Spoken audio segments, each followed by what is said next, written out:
ఆశీర్వాదము దేవుడు స్వయంగా ఇవ్వడు. అర్థమైందా? ఎవరి ద్వారా ఆశీర్వాదం ఇస్తాడండి? దేవుడు మరి స్వయంగా ఎవరిని దీవించడు, ఎవరితో మాట్లాడు. కానీ దైవజనుని ద్వారా దేవుడు ఏం చేస్తాడని నీతో మాట్లాడతాడు, నీ దీవిస్తాడు. చాలామంది మందిరానికి వచ్చి పాస్టర్ గారు ప్రార్థన చేయాలేంటి, మనమే ప్రార్థన చేసుకుందాం కదా అని వెళ్ళిపోతారు. కంపల్సరిగా ఎక్కడికి వచ్చి ప్రార్థన చేయించుకోవాలి? దైవజనుని ద్వారా నువ్వు ప్రార్థన చేయించుకోవాలి. దైవజనుని చేతుల ద్వారానే నువ్వేమవుతావు? ఆశీర్వదింపబడతావు. మీలో అలాగెవరైనా ఉంటే ఇప్పుడే మీరు మార్పు చెందండి. ఎప్పుడైతే మీరు మార్పు చెందారో దేవుడు మీ పరిస్థితులను ఏం చేస్తాడు? మారుస్తాడు. దేవునికి స్తోత్రం. దైవజనుని మీద సనుక్కోవటం అంటే ఎవరి మీద సనుక్కున్నట్టండి?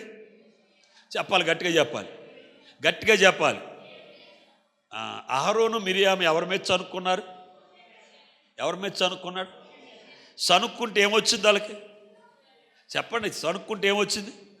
కుష్ఠరోగం వచ్చేసిందండి. మళ్ళీ ఎవరు ప్రార్థన చేస్తూ కుష్ఠరోగం పోయిందండి? ఏమంటే వీళ్ళు ఏడ్చారు, దేవుడా మా కుష్ఠరోగం పోగొట్టనని. నేనేమి చేయలేను. మోషే దగ్గరికి వెళ్ళి చెప్పండి. మోషే మీకోసం ఏం చేస్తాడు? మీకోసం ఏం చేస్తాడు? మోషే ప్రార్థన చేస్తాడు. నువ్వు సనుక్కుంటే నీ పరిస్థితి బాగోలేదు అనుకోండి, మీరు వచ్చి దైవజనుని దగ్గర, అయ్యా మేము దేవునికి నీకు విరోధంగా మాట్లాడుకున్నాం, మా కొరకు ప్రార్థన చేయమన్నప్పుడు దైవజనుడు మీ కొరకు ప్రార్థన చేస్తాడు. దైవజనుని ప్రార్థన దేవుడు విని మీ పరిస్థితిని మరలా ఏం చేస్తాడు? దేవుడు ఆశీర్వాదం ఎక్కడైతే నిలిచిపోయిందో, ఎక్కడైతే ఆశీర్వాదం ఆగిపోయిందో, ఆశీర్వాదం మరలా నీ జీవితంలో తిరిగి ఏమవుతుందండి? ప్రారంభం అవుతుంది. దేవునికి స్తోత్రం. మీ జీవితాలలో ఆశీర్వాదము తిరిగి ప్రారంభమగునుగాక, తిరిగి ప్రారంభమగునుగాక. ఆశీర్వాదం తిరిగి ప్రారంభమగునుగాక. మీ గృహాలు తిరిగి కట్టబడినగాక. మునుపటి కంటే మంచి స్థితి దేవుడు మీకు అనుగ్రహించునుగాక. అందరూ చెప్పారా? ఆమెన్ అన్నవారు అందరి పరిస్థితులు దేవుడు మార్చునుగాక. మంచిది.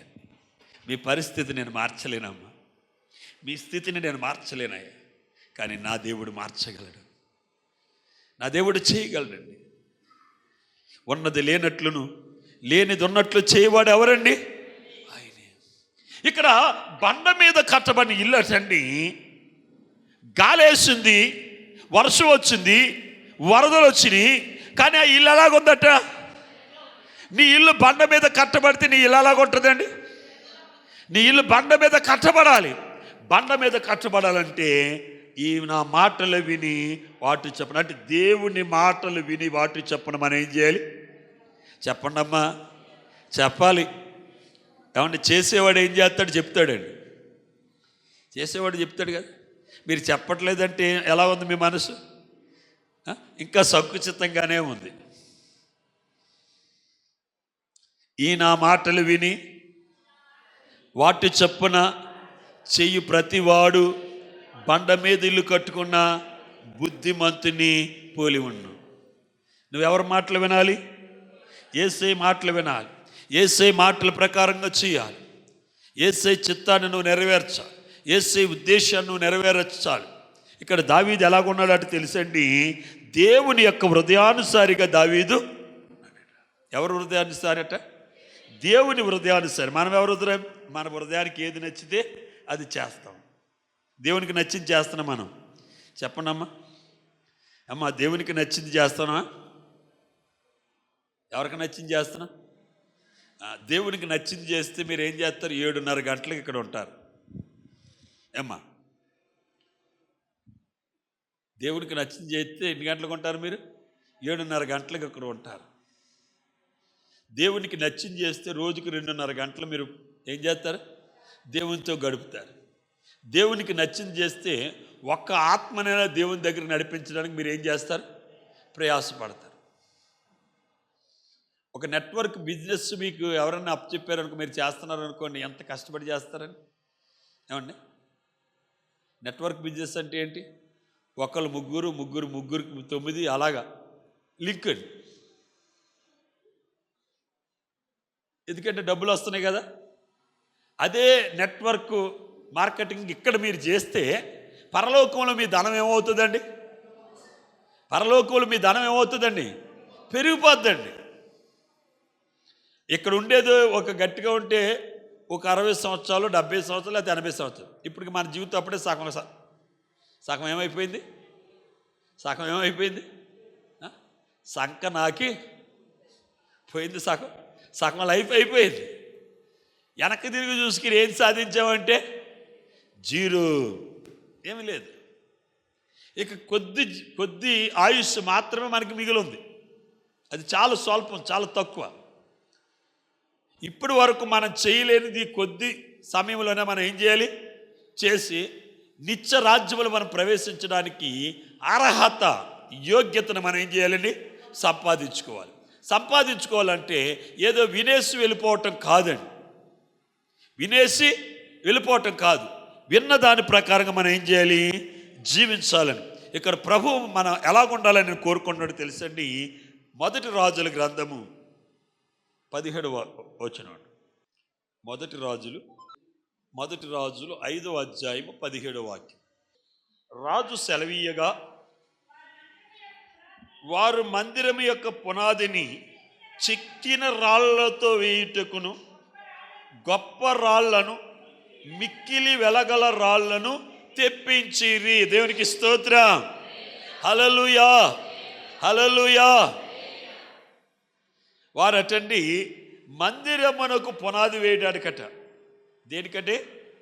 మందిరము పునాది వేయుటకు ఏ రాళ్ళటండి? చెక్కిన రాళ్ళు. ఏ రాళ్ళండి? చెక్కిన రాళ్ళండి. మనము మార్గంలో వెళ్తున్నాం అనుకోండి, ఒక నల్ల రాయి మనకు కనపడ్డది అనుకోండి. ఏ రాయి? ఒక నల్లటి రాయి కనపడ్డది. మనం దాన్ని ఏం చేయం? పెద్దగా పట్టించుకోం. ఆ రాయికి కూడా ఏముండదండి? పెద్ద విలువ ఉండదు. కానీ ఒక శిల్పకారుడు ఆ రాయిని ఉల్లితోటి, సుత్తితోటి చెక్కి కొన్ని రోజులు చక్కగా దానికి ఏమొస్తుందండి? ఒక రూపం వస్తుంది. ఏమొస్తుందండి? ఒక రూపం వస్తుంది. ఆ రూపం వచ్చిన తర్వాత దాని యొక్క విలువ ఏమవుతుందండి? చెప్పండి, పెరుగుతుందా లేదా? మనము ఎందుకు పనికి రానటువంటి రాళ్ళము, మనము చెక్కబడినటువంటి రాళ్ళగా మలచబడాలని దేవుడు ఆశిస్తున్నాడు. యేసు ప్రభు పరలోకాన్ని విడిచి భూలోకానికి ఎందుకు వచ్చాడు తెలుసండి? మనలను తన వలే మార్చడానికి. అవునా కాదు? చెప్పండి. యేసు ప్రభు ఈ లోకానికి వచ్చిన ఉద్దేశం ఏంటి? మనలను తనలాగా మార్చడానికి ప్రభు ఈ లోకానికి వచ్చారు. తనలాగా మనం మార్చబడాలి. ఎందుకంటే మనం ఎందుకు పనికిరాని వెళ్ళలేనటువంటి రాళ్ళము. వెళ్ళలేని రాళ్ళం. యేసయ్య తనలాగా మనల్ని చెక్కుకోవటానికి, మరి మనం తనలాగా చెక్కబడాలంటే మనం వాక్యమును శ్రద్ధగా విని దాన్ని చప్పుని చేయాలి. నా వాక్యము సాకలవాని చేతిలో సబ్బు లాంటిది, కంసాలి చేతిలో, దేంట్లోనే కంసాలి చేతిలో సుత్తి లాంటిది. వాక్యము ఒక వ్యక్తిని వాక్యములాగా మారుస్తుందండి.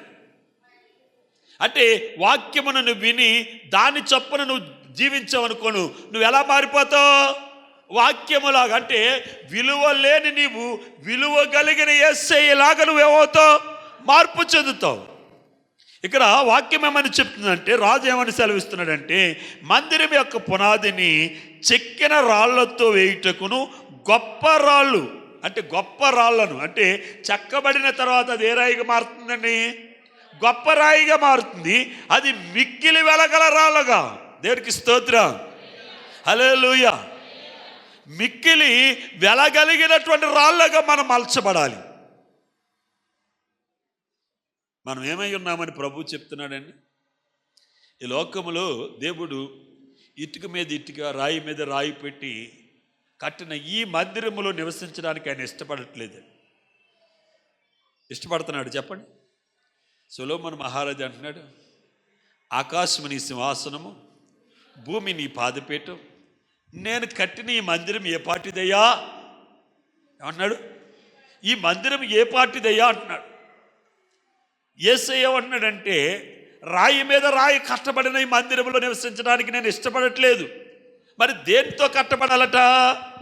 మనుష్యుల యొక్క హృదయాలతో కట్టబడాలట. అంటే మనం ఒక చెక్కిన రాయిగా మలచబడాలి, వెలగలిగిన రాయిగా మలచబడాలి, ఒక విలువైనటువంటి రాయిగా మనం మార్చబడాలి, ఒక తెల్లని రాతిగా మనం ఏమవ్వాలి? మార్చబడాలి. జయించు వానికి ఏమిస్తానన్నాడు ఆయన. జయించు వానికి ఏమిస్తానన్నాడు? తెల్లని రాతినిస్తానన్నాడు. నువ్వు ఎలా మార్చబడాలి? తెల్లని రాయిగా నువ్వు మార్చబడాలి. జయించు వానికి ప్రభు ఇస్తున్నటువంటి బహుమానం. ఈ వెలగలిగిన రాళ్లతో అంటే మనుష్యుల యొక్క హృదయాలతో దేవుడు ఏం కట్టాలనుకున్నాడండి? మందిరం కట్టాలి. అందుకే మీ దేహము దేవుని ఆలయమని మీరు ఎరగరా. దేవునికి స్తోత్రం. హల్లెలూయా, హల్లెలూయా, హల్లెలూయా, హల్లెలూయా. మనుష్యుల యొక్క హృదయాలతోటి చెక్కబడిన రాళ్లతోటి ఏం కట్టాలనుకున్నాడండి?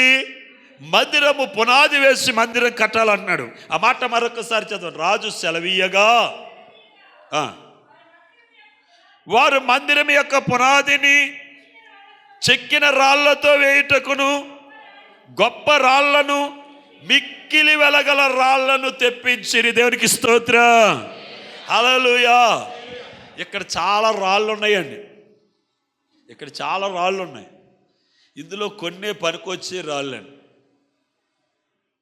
అర్థమవట్లేదా ఏమండి? దేవుడు గ్రేడింగ్ చేస్తాడు. పనికొచ్చే రాళ్ళు మాత్రమే ఎక్కడికి వెళ్తాయి? పరలోకానికి వెళ్తాయి. పనికిరాని రాళ్ళు ఎక్కడికి వెళ్తాయి? అగ్నిలో కాల్చివేయడానికి వెళ్తాయి. మరి నువ్వు పనికొచ్చే రాయివా పనికిరాని రాయివా? నువ్వేం చేసుకోవాలి? పరిశీలన చేసుకోవాలి.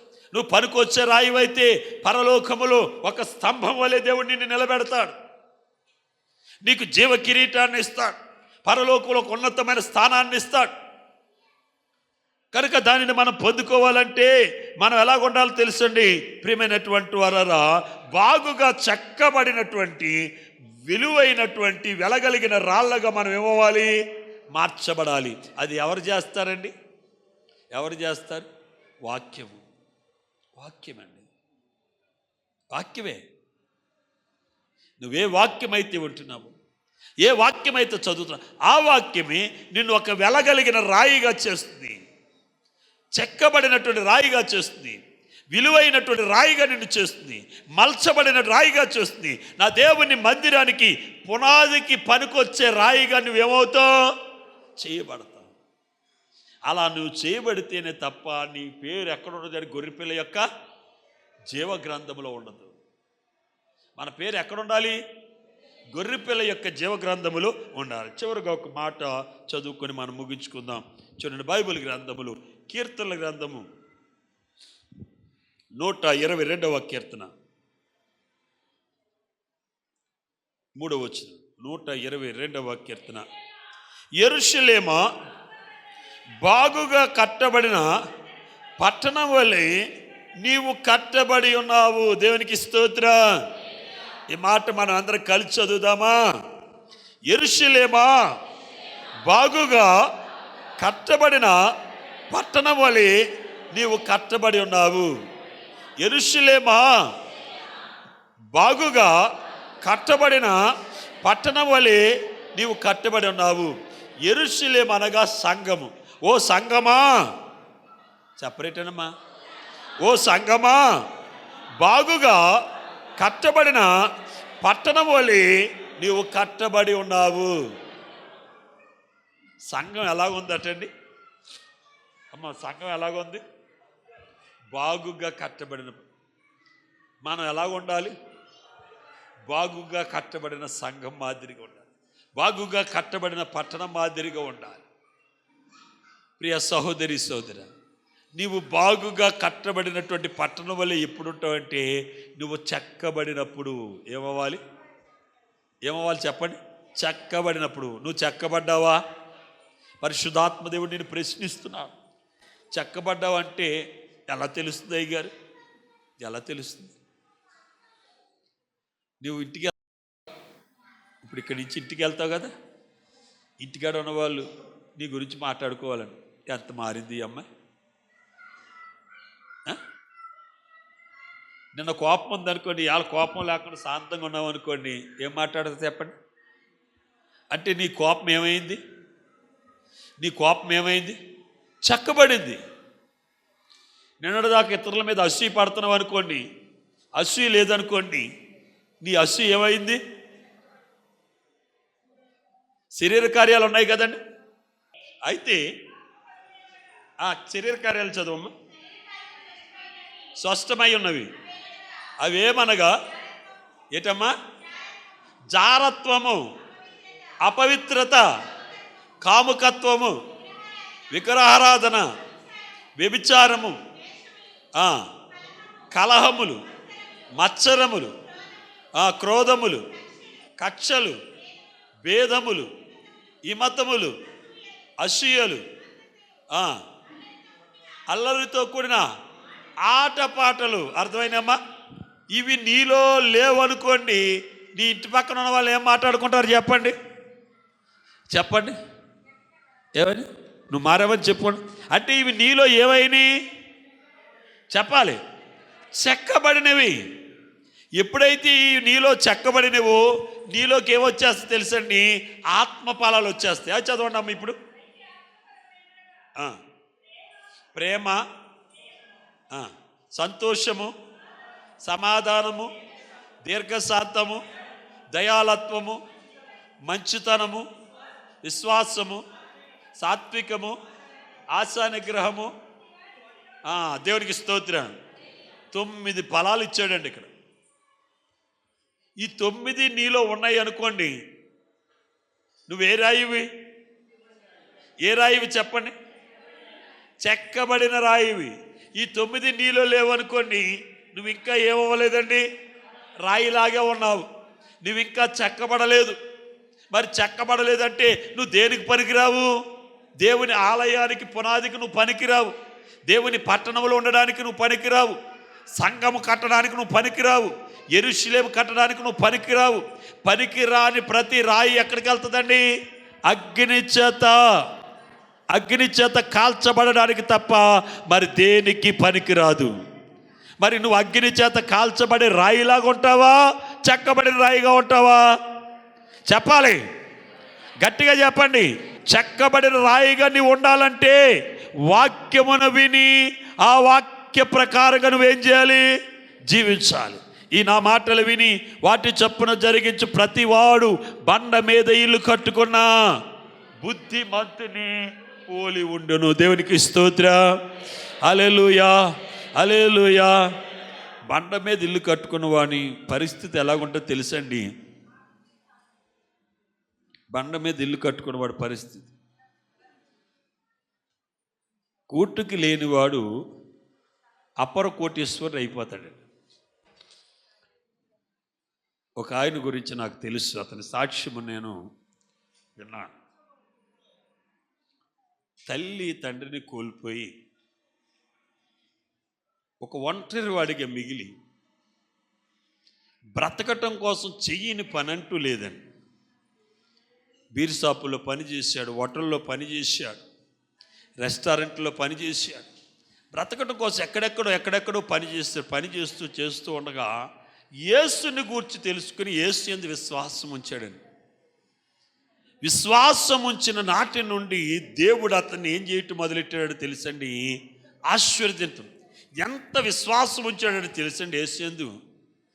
నేను బ్రతకటం అయితే ఆయన కొరకే నేను బ్రతకాలి అన్నట్టుగా అతడు జీవిస్తూ తన యొక్క జీవితాన్ని ప్రభుకి సాక్రిఫైస్ చేసి రోజుకి 6 గంటల ప్రార్థనలోనే గడుపుతాడట. ఎన్ని గంటలు? 6 గంటల ప్రార్థనలో గడుపుతాడట. దేవుడు అతన్ని ఎంతగా ఆశీర్వదించాడో తెలుసండి? ఈనాడు అతను ఎంత పంచుతున్నా సరే అతని సంపద నానాటికి వృద్ధి అయిపోతుంది. దరిదాపుగా 300 సంఘాలను కట్టాడండి ఆయన. 3000 మంది దైవ సేవకులను ఆయన పోషిస్తున్నాడండి. అతనికి వచ్చిన సంపాదనలో 80% దేవుడికి ఇచ్చేస్తాడు, 10% కాదండి. ఎంత ఇచ్చేస్తున్నాడు తెలుసండి? 80% దేవుడికి ఇచ్చేస్తున్నాడు. పొద్దుట అతను జర్మనీలో ఉన్నాడు అనుకోండి, సాయంత్రానికి మరలా ఇంకొక దేశం అండి, రాత్రికి ఇంకొక దేశం. ప్రపంచ దేశాలన్నిటిలో కూడా అతని యొక్క వ్యాపారాలు విస్తరించి ఉన్నాయండి.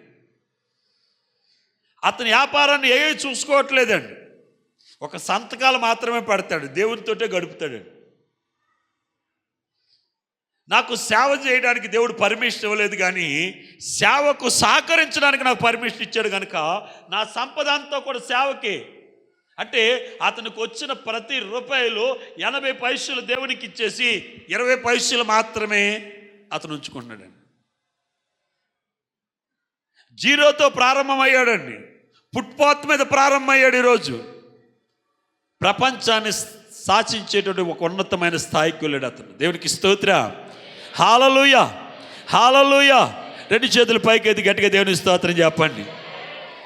అయ్యా, మీరు ఎంతసేపు దేవునితో ఉంటారండి? రోజుకి 6 గంటలు నేను ప్రార్థనలో గడుపుతాను అంటున్నాడు ఆయన. దేవునితో గడుపుతాను అంటున్నాడు. ప్రియమైనటువంటి మనం చాలాసార్లు అనుకుంటాం, మనం చాలా భక్తులు అనుకుంటాం. మనకంటే గొప్ప గొప్ప భక్తులు ఎంతోమంది ప్రపంచంలో ఉన్నారండి. నీ భక్తి ఏ పాటిది? నువ్వు ఇచ్చేది ఏ పాటిది? నువ్వు దేవునికి ఇవ్వటం కాదు, దేవునిదే నువ్వు ఏం చేస్తున్నావు? దేవుడు కనీసం మీ సంపాదనలో 10వ భాగం, నా భాగం నాకు ఇవ్వండి అంటే దాన్ని మీరు ఏం చేస్తున్నారు చెప్పండి? మన సంఘంలోని ఇచ్చేవారి పరిస్థితి చూడండి, ఇవ్వని వారి పరిస్థితి చూడండి. ఒకసారి మీరు ఆలోచన చేయండి. దేవునికి ఎప్పుడైతే మనం ఇస్తామో దేవుడు మనకు కూడా ఏం చేస్తాడు? అతను 10% కాదండి, 80% దేవుడికి ఇస్తున్నాడు. కాబట్టి దేవుడు మరలా ఏం చేస్తున్నాడు? 3000 మంది దైవ సేవకుల్ని పోషించడం అంటే మాట్లాడుకున్నారా? 300 చర్చిలు కట్టడం అంటే మాట్లాడుకున్నారా? ఎన్ని కోట్ల రూపాయలు అతను వీటి కోసం వినియోగిస్తున్నాడో చూడండి. ప్రియమైనటువంటి వాళ్ళ, ఇవన్నీ అతనికి ఎవరిచ్చారని చెప్తాడంటే దేవుడికి స్తోత్రం, హల్లెలూయా, హల్లెలూయా. 2 చేతులు పైకెత్తి దేవుని మనం స్తుతిద్దాం, గట్టిగా తపలు కొట్టి దేవుని మహింపరుద్దాం. అలాంటి బుద్ధి మీకు కలుగునుగాక, అలాంటి బుద్ధి మన అందరికీ కలుగునుగాక. మనం అందరము కూడా దేవుని భాగాన్ని దొంగతనం చేయకుండా దేవునికి ఇచ్చే మనసు దేవుడు మనకి ఇచ్చునుగాక. హల్లెలూయా. మీ మనసు మారాలి, సంకుచితమైనటువంటి మీ అంతఃకరణ మారాలి, సంకుచితమైన మీ మనసు మారాలి, మీ హృదయం మారాలి. పౌలు అంటున్నాడు, మా యొక్క అంతఃకరణము విశాలపరచబడి ఉంది. మీ అంతఃకరణం కూడా ఎలాగుండాలి? విశాలపరచబడాలి. కానీ మీ అంతఃకరణం ఎలాగుంది?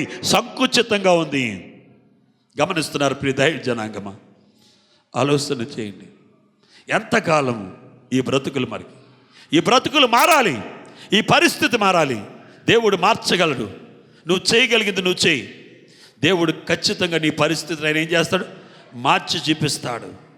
మార్చలేని వాడు కాదు. ఆయన అంటున్నాడు, నాకు అసాధ్యమైనది ఏదైనా ఉందా? ఆయనకి సమస్తము సాధ్యమే. ప్రియమైనటువంటి వాళ్ళరా, మనం ఏదో మట్టికి వినుట కాదు, కానీ విన్నదాన్ని మనం గట్టిగా పట్టుకుని దాని ప్రకారం మనం జీవించి బండ మీద ఇల్లు కట్టుకొని బుద్ధిమంతుని పొలం. బండ మీద ఇల్లు కట్టుకుని ప్రతి వాని పేరు గొర్రెపిల్ల యొక్క జీవగ్రంథములో రాయబడి ఉంటుంది. ఆ దినాన్న ఆ గొర్రెపిల్ల యొక్క జీవగ్రంథములో ఎవని పేరైతే రాయబడుతుందో వారు మాత్రమే పరలోకానికి వెళ్తారు. యేసే పెండ్లి భారీగా పరలోకానికి వెళ్తారు. అట్టి కృప పరిశుద్ధాత్మ దేవుడు వినుచున్న మనందరికీ దయచేయునుగాక. ఆమేన్. ప్రార్థన చేసుకుందాం. దయచేసి అందరూ మోకరించండి. యేసయ్య, నేను మలచబడినటువంటి చెక్కబడినటువంటి నీ మందిర పునాదికి పనికొచ్చే రాయిగా నన్ను మార్చండియా అడగాలి ప్రతి ఒక్కరూ. నాయన, పనికిరాని రాయి నేను, నన్ను చెక్కబడినటువంటి విలువ కలిగిన రాయిగా నన్ను మార్చేయ, విలువ కలిగిన రాయిగా నన్ను మార్చేయ. ఎవరు మట్టుకువారు ప్రభుని అడగండి. పరిశుద్ధుడు అయిన తండ్రి, ప్రేమ కలిగిన దేవ, ఎందరైతే నీ సన్నిధులు నోరు తెరిచి ప్రార్థిస్తున్నారు, నేను అడుగుతున్నారు, దయచేసి వారందరినీ కనుకరించిన ఆయన. మరి నాయన, మేమందరము నాయన చెక్కబడిన విలువైనటువంటి రాళ్ళగా మలచబడడానికి నాయన నీ మందిర పునాదికి పనికి వచ్చే రాయిగా మేము నాయన చెక్కబడడానికి మీరు కృప దయచేయమని ప్రార్థన చేస్తున్నాం. ఎవరైతే మలచబడిన రాయి అవుతారో ప్రభు నాయన వారు మాత్రమే నాయన మరి గొర్రెపిల్ల యొక్క జీవగ్రంథములు మరి వారి పేరు లిఖితమవుతుందని సెలవిచ్చావు కనుక ఆ గొర్రెపిల్ల యొక్క జీవగ్రంథములు మా పేరు రాయబడినట్లుగా నాయన మేము చెక్కబడిన అమూల్యమైనటువంటి రాయిగా మలచబడడానికి మరి కృప దయచేయమని ప్రార్థన చేస్తున్నాను. ప్రతి ఒక్కరిని దీవించండి. ఎత్తబడిన వాక్యము ప్రతి ఒక్కరి హృదయములు 30 దంతలుగా 60 దంతలు 100 దంతలుగా ఫలింపజేసి నీ రాకడకు మమ్మల్ని సిద్ధపరచమని యేసు క్రీస్తు పరిశుద్ధ నామమును బట్టి ప్రార్థించి స్తుతించి బతిమాలు వేడుకుంటున్నాము తండ్రి. ఆమేన్.